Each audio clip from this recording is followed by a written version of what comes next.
Il percorso che mi ha permesso di avvicinarmi, entrare in contatto con la tecnologia che oggi utilizzo, in realtà comincia molto molto molto lontano. Per essere veramente sinceri, io a metà degli anni 90, finite le scuole medie, decido di iniziare subito a lavorare, perché in quel momento preciso della mia vita non pensavo fosse la scuola il mio percorso.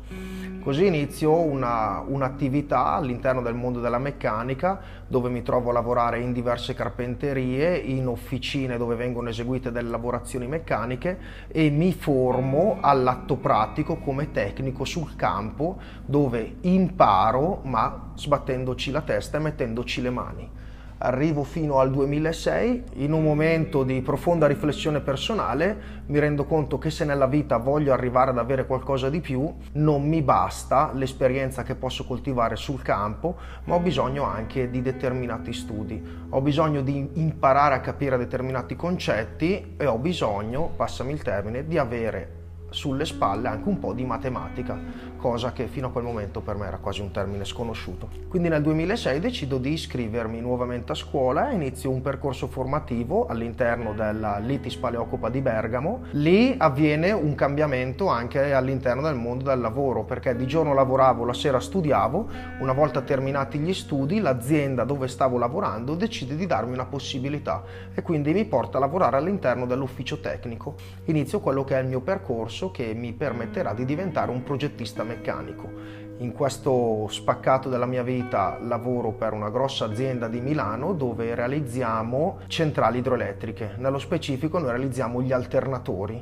Allora l'azienda per la quale stavo lavorando mi chiede di cercare su internet possibili modellisti che siano in grado di realizzare il modello plastico della centrale. E lì per me è la prima volta che vengo a contatto con la tecnologia additiva, con le stampanti 3D. Ci rivolgiamo ad un'azienda di Milano che ci realizza appunto il plastico da poter mostrare al nostro cliente e lì per me è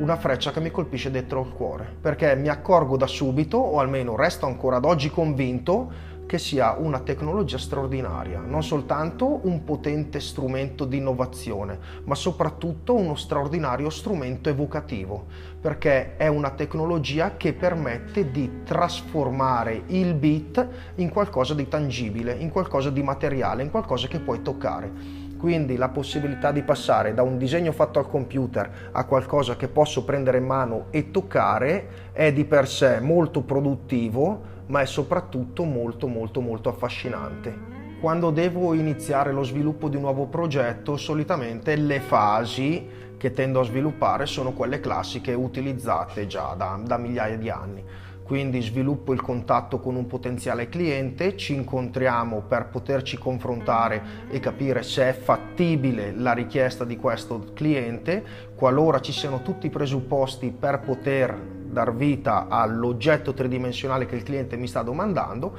e fatto uno studio di fattibilità, passiamo poi alla parte operativa, dove viene fatto tutto un lavoro di processo a livello digitale per andare infine alla messa in solido, quindi alla realizzazione fisica dell'oggetto finale. Io cerco di offrire sempre un servizio celere con una consegna che non superi mai le 48 ore e questo tipo di servizio oggi mi ha permesso di fidelizzare i clienti, nonostante il tipo di prodotto che io fornisco non sia sempre un prodotto economico, però mi permette lo stesso di essere competitivo sul mercato grazie appunto a quello che può essere un servizio efficiente.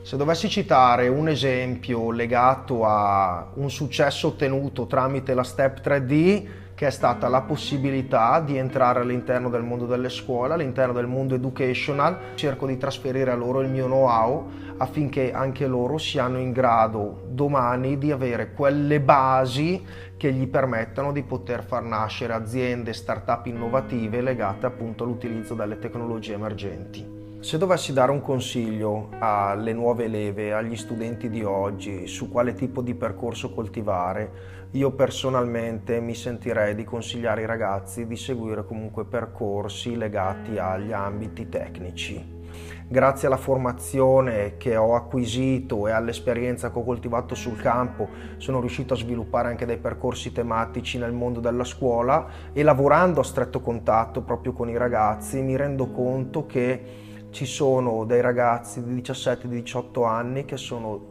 ragazzi straordinari con un potenziale infinito e che veramente mi lasciano guardare al futuro con un profondo sorriso e con un grande entusiasmo.